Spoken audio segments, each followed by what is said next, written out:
নবীজি সাল্লাল্লাহু আলাইহি সাল্লাম আমাদেরকে দোয়া শিখাইছেন। সুনান তিরমিজির বর্ণিত হাদিসে তিনি বলেছেন, আমরা যেন আল্লাহর কাছে দোয়া করি, আল্লাহুম্মা হদিনি লি আহসানিল আখলাক ওয়া লা ইয়াহদি লি আহসানিহা ইল্লা আনত ওয়াসরিফ আন্নি সাইয়্যাহা ওয়া লা ইয়াসরিফ আন্নি সাইয়্যাহা ইল্লা আনত।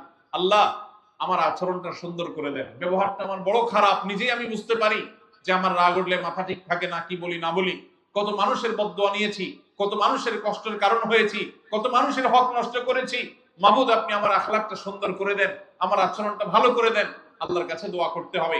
আবার যে সমস্ত মানুষগুলোর সুন্দর আচরণ আছে, প্রত্যেক সমাজে আছে, দেখবেন কারোর কষ্টের কারণ হয় না।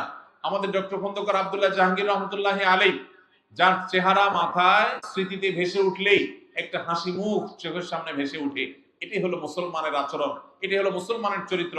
আল্লাহ আমাকে, আপনাদেরকে, আমাদের সবাইকে সেরকম চরিত্র ধারণ করার তৌফিক দান করুন। সবাই চেষ্টা করবো তো ইনশাআল্লাহ।